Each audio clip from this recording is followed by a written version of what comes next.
की जनता का उत्साह वर्धन करने वाला था और कार्यक्रम की शुरुआत सवेरे करीब 11:15 साढ़े 11 बजे वो जब एयरपोर्ट पहुंचे, उनका बहुत भव्य तरीके से यहाँ के नॉर्थ बंगाल के ट्रेडिशनल चीजों के द्वारा उनका भव्य स्वागत एयरपोर्ट में हुआ। अलग अलग समाज के लोग, माताएं, बहनें और बच्चे वहां पे उपस्थित थे और उसके बाद जो है एयरपोर्ट के बाद वो ठाकुर पंचानन वर्मा जी, जो एक राजवंशी के बड़े नेता और एक समाज सुधारक हैं, उनका माल्यार्पण हुआ और उसके बाद जो है कालीबाली मंदिर में एक पूजा का कार्यक्रम भी था और उसके बाद आकर के इसी होटल के अंदर में जहां हम सब लोग मौजूद हैं, संगठन के 2 कार्यक्रम थे जिसके अंदर में भारतीय जनता पार्टी के संगठन से जुड़े हुए सभी नॉर्थ बंगाल के जिले के सब कार्यकर्ता, उनके सांसद, जो भी हमारे विधायक हैं, वो सब यहाँ उस दौरान वहां पे उपस्थित थे। बहुत डिटेल में माइन्यूटली जो है एक एक जिले और एक एक विधानसभा और संसदीय सीट को लेकर के चर्चा हुई और सब कार्यकर्ताओं ने अपना विषय रखा और राष्ट्रीय अध्यक्ष जी ने भी सबको संबोधन किया कि एक अच्छे कार्यकर्ता के गुण क्या होते हैं और हमारी जिम्मेदारी और हमारे जो पार्टी हमसे जो अपेक्षा करते हैं वो सब क्या चीजें, उन्होंने बहुत माइन्यूटली इस चीज को बताया। फिर उसके बाद जो है एक दूसरा जो कार्यक्रम हुआ, नॉर्थ बंगाल के सभी समाज के सभी कम्युनिटी के लोग आज उपस्थित थे और उन सब के जो भी मांगे थे या जो उनके सुझाव थे या जो कुछ भी एक राष्ट्रीय अध्यक्ष के सामने रखना था या दुनिया की सबसे बड़ी पॉलिटिकल पार्टी के अध्यक्ष जब आपके क्षेत्र में आए तो उनसे जो अपेक्षाएं थी वो सब समाज के लोगों ने उनके सामने बहुत खुल करके रखी और ये एक बहुत ही अद्भुत किस्म का और बहुत ही अच्छा और बहुत सारे समाज को जो है प्रेरणा देने वाला कार्यक्रम था। ये कार्यक्रम भी बहुत अच्छे से सफलतापूर्वक हुआ। अब जब अंत में फिर राष्ट्रीय अध्यक्ष जी ने जो है सबके सामने उद्बोधन रखा, उसके कुछ बिंदु मैं आपके सामने रखना चाहूंगा। एक अध्यक्ष जी ने शुरुआत अपने भाषण की कुछ इस प्रकार से की कि हमारी सरकार और हमारे प्रधानमंत्री जी और हम सब लोग यही चाहते हैं, सबका साथ, सबका विकास और सबका विश्वास। इसी मंत्र को लेकर के हम आज तक आगे बढ़ रहे हैं और आगे भी इसी मंत्र को लेकर के हम आगे बढ़ेंगे। लेकिन वहीं दूसरी तरफ जिस धरती पे हम सब लोग अभी उपस्थित हैं, जहां पे टीएमसी का शासन है, उसका सीधा स्पष्ट फंडा है फूट डालो और राज करो। इसके उदाहरण देकर के भी मैं आपको समझा सकता हूं। मैं खुद दार्जिलिंग का सांसद हूं। दार्जिलिंग पहाड़ के अंदर में गोरखा के अलग अलग समाज कम्युनिटी के लोग रहते हैं। उनके 16 अलग अलग डिफरेंट डेवलपमेंट बोर्ड बना करके उनको बांटने की साजिश हुई। इस तरह के काम जो है पश्चिम बंगाल में लगातार हो रहे हैं। और दूसरा, जब वो अपना वक्तव्य रख रहे थे, जितने भी समाज के लोग जिन्होंने सुझाव दिए थे या जो बात अपने राष्ट्रीय अध्यक्ष जी से कहना चाह रहे थे, उसमें 2 बातें बहुत कॉमन सी थी। एक ये था एम्प्लॉयमेंट को लेकर के और दूसरा था एम्पावरमेंट को लेकर के। उन्होंने समाज के सभी आए हुए वर्ग के सामने विषय रखा कि मोदी जी ने जब से प्रधानमंत्री बने डे 1 से एम्पावरमेंट के लिए उन्होंने काम किया है। चाहे वो जनधन अकाउंट के माध्यम से 40 करोड़ से ज्यादा खाते खुलने का कार्यक्रम हो, चाहे उज्ज्वला योजना हो जो हमारी गरीब माताओं को शक्ति प्रदान करता है, या पीएम आवास योजना हो, ये गरीब कल्याण योजना गरीबों के गांव और देहात में रहने वाले समाजों के लोगों के काम आता है। प्रधानमंत्री ग्राम सड़क योजना, किसान सम्मान निधि, दुख की बात है 76 लाख से ज्यादा किसान इस योजना से पश्चिम बंगाल में वंचित है। इसकी भी उन्होंने अपने संबोधन में इसका भी जिक्र किया। इसी के साथ आयुष्मान भारत योजना, जो कोई व्यक्ति अगर बीमार हो जाता है गांव देहात में तो उसको 5 लाख रुपए तक की बीमा मिलती है, लेकिन राज्य सरकार के जो रवैया है उसको देखते हुए ये योजना भी पश्चिम बंगाल में लागू नहीं है, इसकी भी उन्होंने अपने भाषण में, अपने संबोधन में जिक्र किया। और इसके अलावा और भी बहुत सारे विषय जो उनके सामने आए थे। एक तो चाय बागान और मिनिमम वेज को लेकर के कॉमन सी फीलिंग सबके मन में थी, क्योंकि नॉर्थ बंगाल हम सब जानते हैं, चाय बागान, सिंकोना बागान में काम करने वाले बहुत सारे लोग जो है पार्टिकुलरली इस क्षेत्र में रहते हैं। तो उन्होंने संबोधन में यह भी कहा कि अभी पिछले दिनों, कुछ दिन पहले ही जो पार्लियामेंट सेशन चला उसमें जो कोड ऑन वेजेस जो बिल पास हुआ, उसके बाद अब पीएलए एक्ट 1951 ये अस्तित्व में नहीं रहेगा। उसके बाद अब इसके रूल्स बनने लग रहे हैं, 2-3 महीने रूल्स बनने में शायद समय लगेंगे। फिर उसके बाद सब चाय बागान में काम करने वाले श्रमिकों को मिनिमम वेज की गारंटी मिलेगी। जिस तरह से बाकी क्षेत्र में काम करने वाले लोगों का जो स्किल लेबर है पश्चिम बंगाल में 350 रुपया उनको आज मिनिमम वेज मिलता है, उसी तरह से चाय बागान में काम करने वाले श्रमिकों को भी 350 रुपया मिनिमम वेज मिलेगा। उस कानून में यह भी प्रावधान है, अगर कोई मालिक या जो एम्प्लॉयर है कुछ काइंड में कुछ फैसिलिटी अगर वर्कर को या श्रमिक को देता है, उसके नाम से वो सिर्फ 15% पैसा ही काट सकता है। अगर उदाहरण के तौर पे 350 में अगर कोई 15% काट ले तो भी 290 से लेकर के 300 रुपया उसको देना पड़ेगा। इस बात की भी उन्होंने जिक्र की। एक राजवंशी समाज के लोग थे, उनकी तरफ से नारायणी सेना की बात हुई। अध्यक्ष जी ने कहा कि आप सब लोग काफी समय से इसकी मांग करते रहे हैं और आपकी बात को प्रमुखता से मैं दिल्ली में भी रखूंगा, मैं भी आपके साथ हूं, ऐसी बात उन्होंने अपने उद्बोधन में किया। गोरखा समाज के लोग भी आए थे और उनकी भी 2-3 मांग थी। गोरखा समाज के लोगों ने कहा कि भारतीय जनता पार्टी को 2009 से वो लोग सहयोग करते रहे, उनको जिताते रहे हैं और वो खुश है इस बात को लेकर कि 2019 के चुनाव में भारतीय जनता पार्टी ने गोरखा समाज को लेकर के 2 मांगे रखी थी, 2 विषय रखे थे। एक तो जो हमारे गोरखा भाई बहन हैं उनका 11 जाति का एक विषय है, क्योंकि गोरखा कम्युनिटी में 11 कम्युनिटी के लोग अभी भी एसटी बनने से वंचित हैं, जबकि 1941 तक वो हिल्स ट्राइब के नाते जाने जाते थे पूरे देश भर में, लेकिन उनका अधिकार वो छीन लिया गया, उसकी किसी को जानकारी में भी नहीं थी। इस बात को ध्यान में रखते हुए 2019 में भारतीय जनता पार्टी ने अपने संकल्प पत्र में इस बात का जिक्र किया था कि जो गोरखाओं में 11 छूटी हुई जातियां हैं वह हम उनको एसटी स्टेटस देने का काम करेंगे। इसी तरह दार्जिलिंग हिल्स तराई डूवर्स को लेकर के स्थायी राजनीतिक समाधान की बात थी, उन्होंने ये बात रखी। अध्यक्ष जी ने कहा कि ये हमारा कमिटमेंट है और हम इसको करेंगे।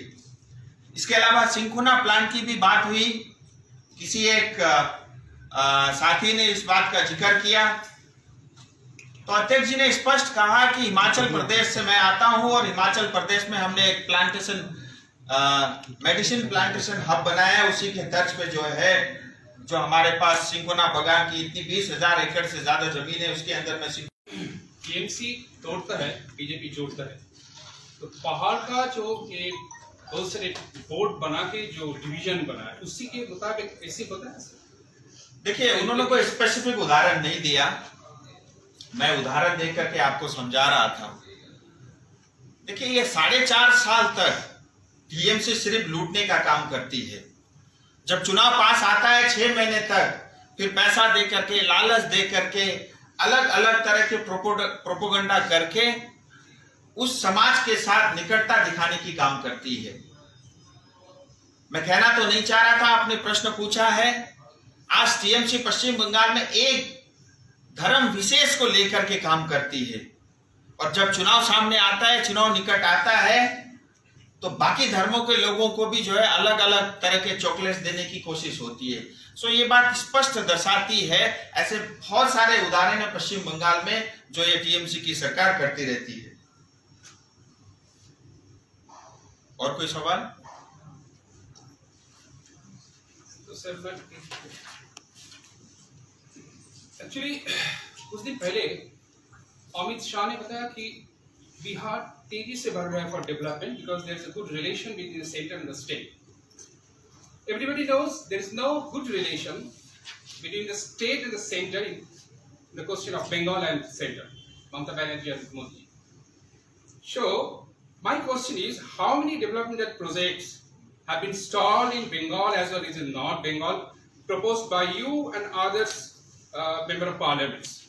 Actually, can you have any detailed list of it and just actually is it discussed here? So, देखिए, इसकी चर्चा इस पूरे बैठक के अंदर में नहीं हुई, लेकिन आपने प्रश्न पूछा है और काफी अच्छा प्रश्न पूछा है और मेरा ये अधिकार बनता है कि इसका जवाब मैं आपको दूं।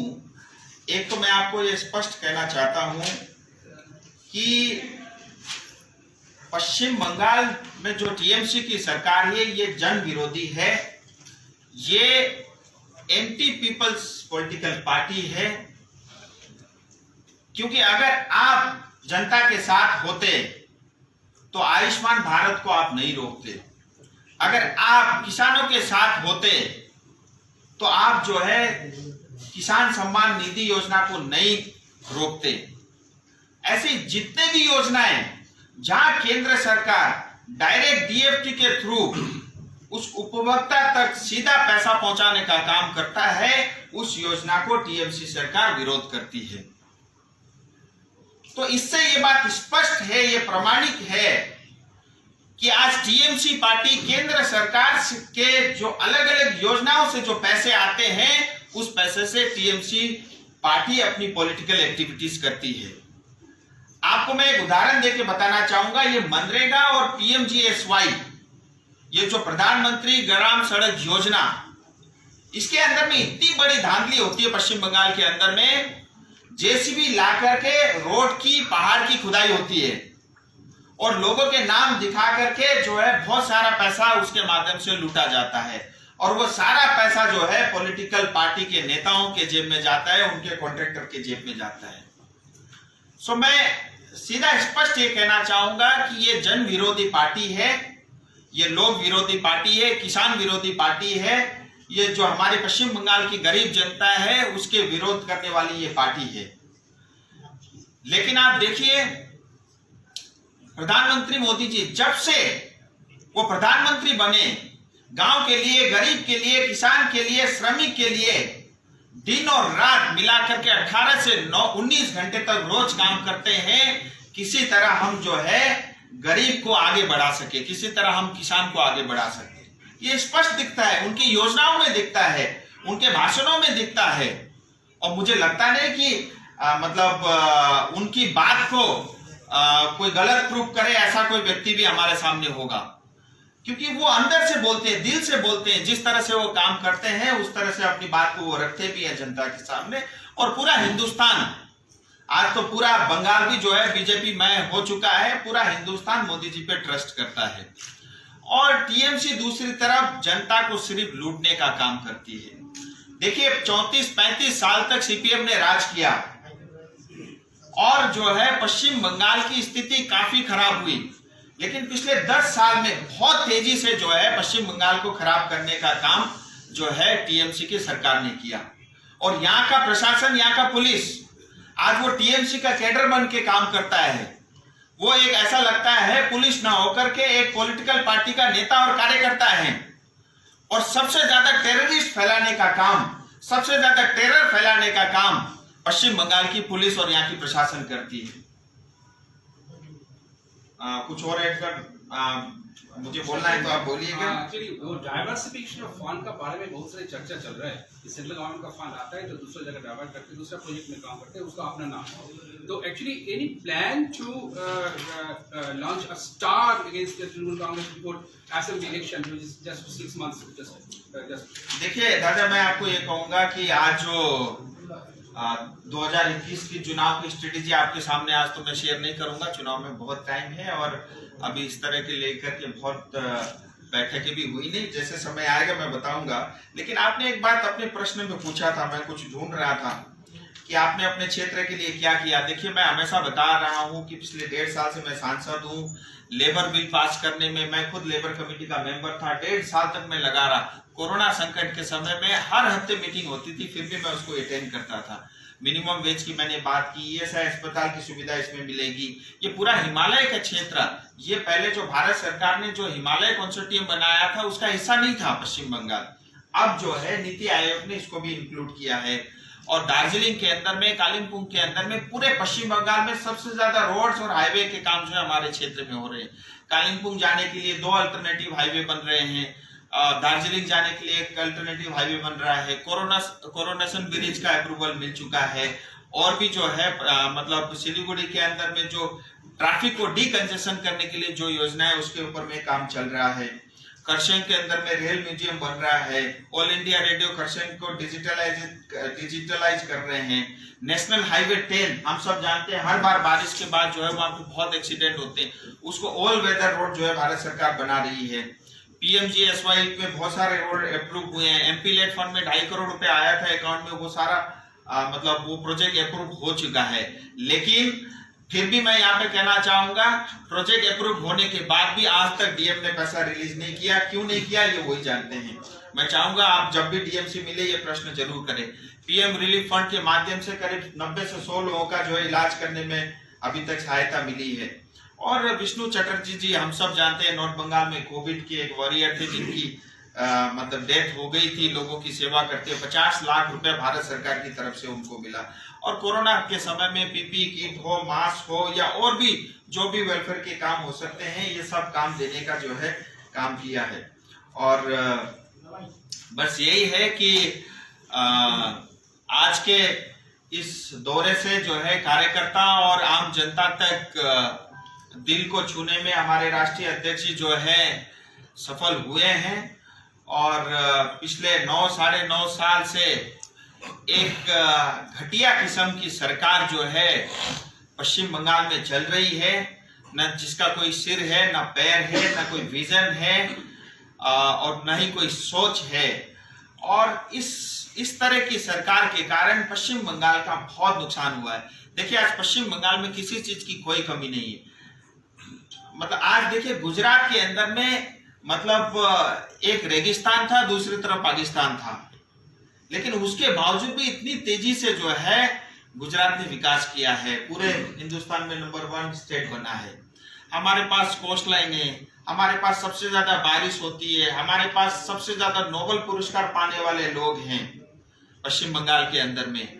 और हमारे पास क्योंकि बारिश सबसे अधिक होती है तो हमारे पास खेती के भी, एग्रीकल्चर के भी सबसे ज्यादा जो है यहाँ पे होने के चांसेस है। हमारे पास पहाड़ है, हमारे पास टूरिज्म, कुचबिहार, डूवर्स, जलपाईगुड़ी, दार्जिलिंग, कालिम्पोंग, ये सब क्षेत्र है। हम हेल्थ टूरिज्म को बढ़ा सकते हैं, प्रमोट कर सकते हैं, रूरल टूरिज्म को हम बढ़ा सकते हैं। लेकिन इतना अपार संभावना होते हुए भी हम उसको इनकेश करने में नाकाम रहे हैं। और पश्चिम बंगाल में पिछले 45 साल में जो भी सरकार रही, इसने सिर्फ पश्चिम बंगाल को लूटने का काम, पश्चिम बंगाल की जनता को लूटने का काम किया है।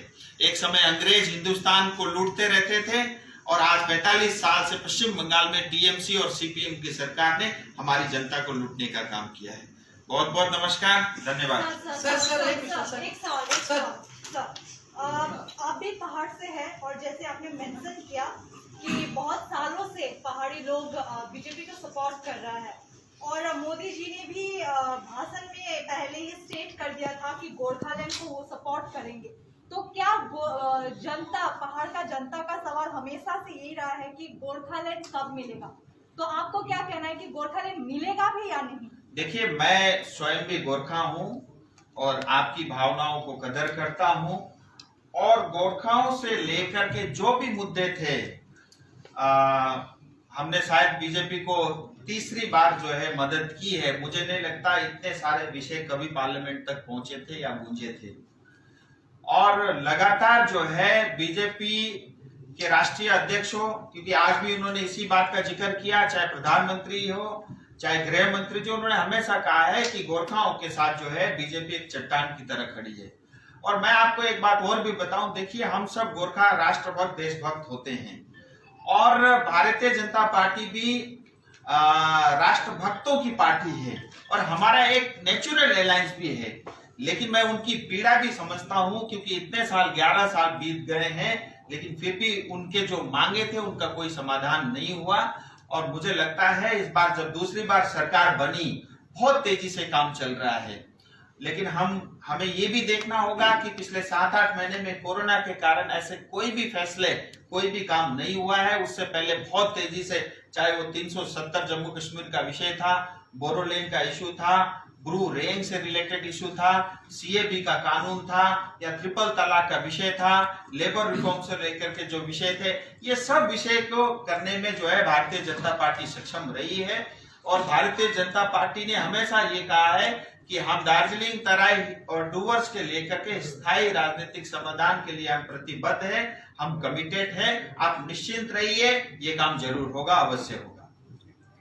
सर, हाल ही में देखा गया है भारतीय जनता पार्टी काफी सक्रिय हो गया पश्चिम बंगाल में, तो क्या समझा जाए कि ये जो आज मीटिंग हुई है और कुछ दिन पहले कलकत्ता में भी देखा गया था, तो क्या ये 2021 की तैयारियां शुरू हो गई है? देखिए, समझना वो आपका काम है, लेकिन मैं आपको इतना बता दूं, 2019 से ये माहौल बन गया था। जिस तरह से जन विरोधी सरकार पश्चिम बंगाल में चलती रही, तभी जनता ने मन बना लिया था। और आज 2021 में यह तय है, भारतीय जनता पार्टी की सरकार बनेगी, 200 से ज्यादा सीट मिलेंगे और ममता दीदी का जाना तय है। चलिए, धन्यवाद।